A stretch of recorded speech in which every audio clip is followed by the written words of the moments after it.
Howdy neighbors, welcome back on the road out in Flagstaff. Been playing with Jason Carter and Michael Cleveland, and we had a good time at the Picking in the Pines Festival yesterday.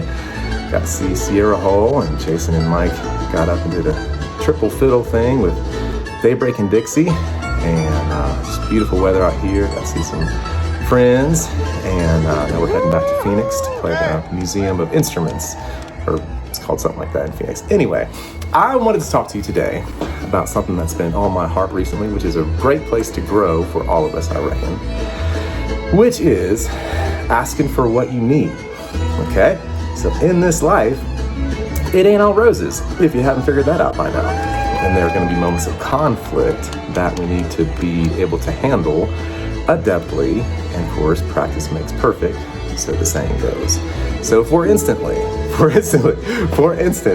if you're picking the mandolin, you know, there are two different schools of rhythm, basically, within bluegrass. And if for any reason this is boring, I do actually teach some cross-picking at the end of this expostulation. And the first one is the Bill Monroe School of Rhythm, where when the mandolin is playing, the banjo switches to the chop to clear out the space, because the banjo and the mandolin are basically in the same range pitch-wise. And they're also, when the mandolin's playing, you know, that kind of tremolo with the right hand, which is what we call 16th notes in the modern count. That's the exact same rhythm timing that the banjo is playing with a 3-finger roll. And so unless those two things are working perfectly together, there can be some conflict there. So if the banjo just switches to its little chop to support the mandolin lead break, then there can be some contention there. And that can be really awkward, because as we all know, the banjo can be a loud, beautiful instrument, and it has its magic, and we love the banjo. Banjos can be the best, you know. My mama played the banjo on my head for 9 months in the womb, and so I'm a big believer in the bluegrass banjo. How about some examples, you might say? I just want to also preface this by saying it's not like right or wrong, maybe. It's probably pretty subjective, maybe. There could be some objectivity to it, but everybody feels this different ways. You know, not everybody likes ice cream, okay? And here's a great example of Rob very tastefully backing up Ronnie. Start off with the wall of sound with the roll on the banjo, and then Rob tucks it in. He's doing a little mixture of rolling and chopping, but you can see that his right hand is moving towards the peg head to soften up the tone. He's really tuned into what Ronnie's doing, and he's complimenting it in a supportive way.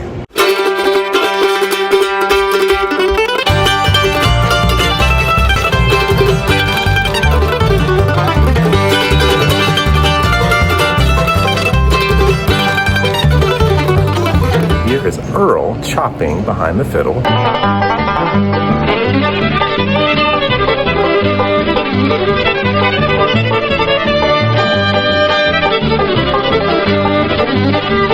And here is the banjo chopping behind Monroe, creating lots of space to enjoy everything he's doing.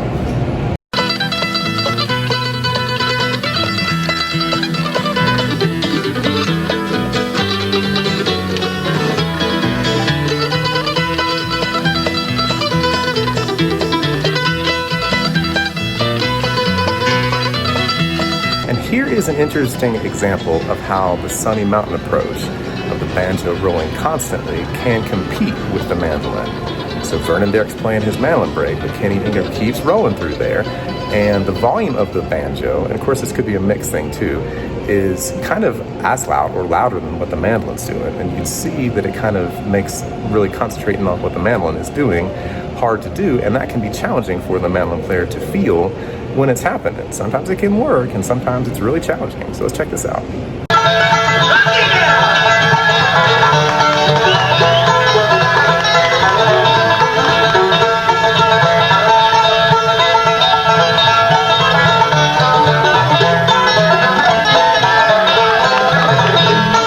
Another example with Audie Blaylock playing his break, and the banjo is just rolling. Some people really love that wall of sound, you know, but you can hear the volume of the banjo is really in subjective or objective competition with the mandolin lead. Banjo Audie! Yeah, Lord! Yeah! here's an example with Jesse Brock playing the mandolin with Michael Cleveland and Flamekeeper years ago, where the mandolin's playing the lead and the banjo is rolling, but it's tucked behind the mandolin dynamically. And this is working. And I just do want to add that one reason that this works so well this way is that Michael Cleveland has one of the strongest chops on the fiddle, so you still get that backbeat in there when the mandolin's not chopping. But before we do, please like and subscribe. And go ahead and hit that little bell there for the notifications, and you'll get all the good stuff from Noya Mountain Music. Thank you.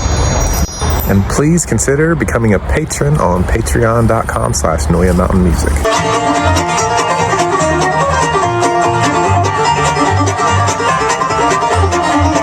What I want to communicate here is that, for instance, if you're in a band setting or if you're in a jam session and the banjo is playing real loud during your mandolin breaks, then you can kindly ask them to chop. And you can figure out a nice way to do that. And to me, this is a completely legitimate request. And you can kind of do it with a little bit of humor. But the thing is, don't be afraid to ask for what you need. And this goes in life. Of course, you got to pick your battles. You got to pick your battles and know when it's smart to do that and when to let it go. But if it's a situation where you feel decently comfortable with kindly and compassionately saying, hey, I love your roll, but when I'm picking, maybe just, switch to the chop. That really helped me out. And they might say no. And they might say, no in a way that's unpleasant. Or they might say, sure, no problem. Thanks for asking. But the idea is that you get the one-way closure by asking. And if it turns out that, the person isn't really kind about the response, then maybe that's someone that you don't want to be picking with. Or maybe it's a wonderful opportunity to practice complete non-attachment and just go with the groove, go with the flow, allow that growth edge to be a nice challenge for you to work on. Okay, so that is the big lesson of the day. It's not, how to do the reverse slidey bounce, staggered 16th note run, here or there. The lesson is to ask for what you need, okay? And this can go in a lot of different ways. Say your main instrument isn't the mandolin, whatever it is. Say someone's chewing with their mouth open. It's okay to be like, hey, would you please, how do you feel about chewing with your mouth closed or something like that? I have the misophonia, which directly translated means hatred of sound, but it also is like the shadow side or the other side of the coin from loving sound. So like I love sound, probably that I do love more than the average person. And I also, parts of me really dislike sounds that I don't like more than the average person. So if there's like a little drip, drip, drip, or something like that, parts of me really get fixated on that, and it can be, hard to concentrate on anything else. But anyway, so with the misophonia and music, that can be a rough thing. And we all want to just enjoy the music as much as we can, and also learn to communicate through moments of conflict in a good way, because that stuff can build up inside you, and it can make you not enjoy the music. And how easy would it be? Just be like, hey, you mind chopping during my mandolin break? And then the answer just might be yes. And that's great. And then you can, build off of that. And if it's not, then at least you took up for yourself. And then you can leave the jam, hopefully gracefully, not just like pack up your mandolin and be like, I'm out of here, for whatever reason. You can do it in a gracious way. And it's really important to be sticking up for ourselves in a good way with kindness and compassion, giving the other person the opportunity to change their tact or whatever. So yeah, that is the main lesson here. And I'm trying to think of some other things. Change your strings. If they're getting old, this can be a great way to add some more enjoyment into it's a little bit of a chore, but it only takes 10 minutes. If you haven't learned to change your strings, that is a good mission. It's not too hard, you just got to watch out, because if you take all of your strings off, the bridge will, come off because it's not glued down on most mandolins. So yeah, you can maybe change your G string, change both of those and change the D and go along like that. And then if the bridge does happen to move a little bit, you can work on the intonation, just make sure that your chime here at the 12th fret equals the fretted note at the 12th fret also. And if you don't know how to do that chime, here, I can teach you this.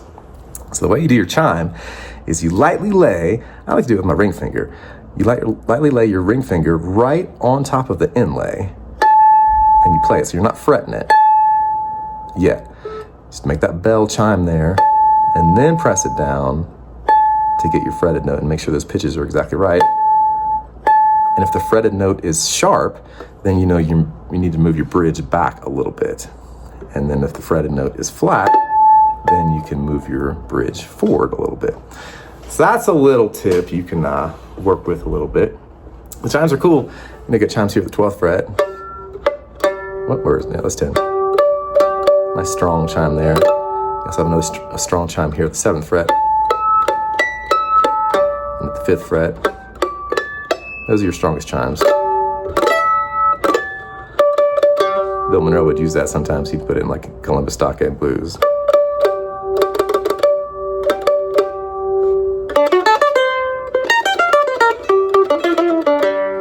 You also have some more chimes up here, 4th fret. It's high. They go all the way up. And the Lloyd Lower, they're also up here. The Lloyd Lower mandolins had really nice extended harmonic range. You get all of them, even one, maybe at the 1st fret. Oh yeah, I thought about something else I can show you. Cross picking, and this is one that I want to do a more extensive video in. But cross picking can be one of the most beautiful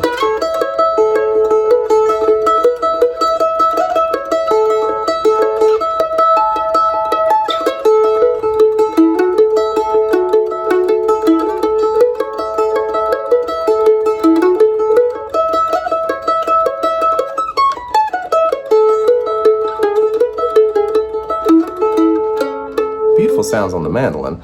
And you can kind of get going thinking about how the roll is really imitating the banjo roll in a way.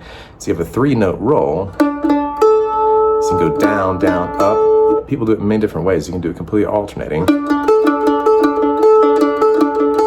So the trick is you got to have 4 3-note rolls. 1, 2, 3, 4. And then a 4-note roll at the end to make up the whole 16th note bar. 1 E and a 2 E and a 3 E and a 4 E and a. So when you do your last roll, you can do, so for instance where I'm at is 7th fret of the G, open D and open A. This would be like in the key of D. And so you can do your roll on the G, 7th fret, open D, open A. That can be your roll. So you do 4 of those, 1, 2, 3, and then you gotta have a 4-note roll at the end. Yeah? So you go 1 E and a 2 E and a 3 E and a 4 E and a 1 E. You get the feel for that. So you can also do a half a bar. And that's helpful because when you're playing split bars, you gotta be able to get out of the chord into the next chord. So that would be 1 E and a 2 E and a. Okay, so you're doing 2 3-note rolls and then 2 extra notes. 1, 2, 3. 1, 2, 3, and then 1, 2, which will equal to 1 E and a 2 E and a. So you can do that over a full bar. 1 E and a 2 E and a 3 E and a 4 E and a. That'd be nice if you're playing something like.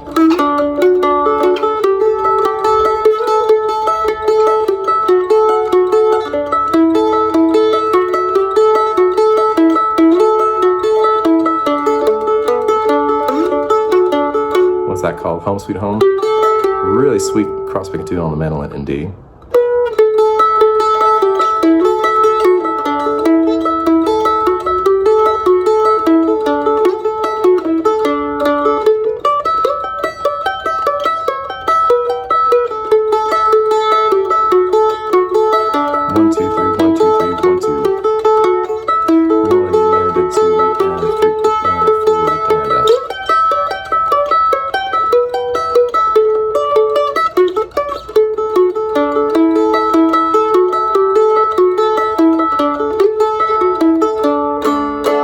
So I like to aim to do a more extensive cross-picking video down the road, but just wanted to give you something to pair with your big lesson, which is ask for what you need, musically speaking.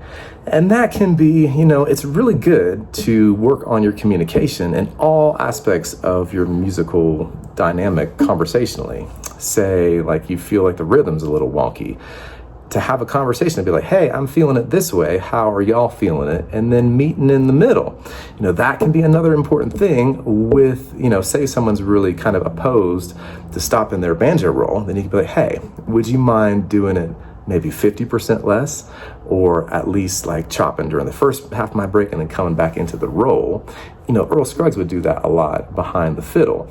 He would play like half of it with a roll, but maybe towards the back half of the fiddle, but he'd start with that strong rhythm chop in the beginning. So it doesn't have to be like my way or the highway, Sometimes it might be your way, sometimes it might be their way, but it's nice to be able to meet in the middle.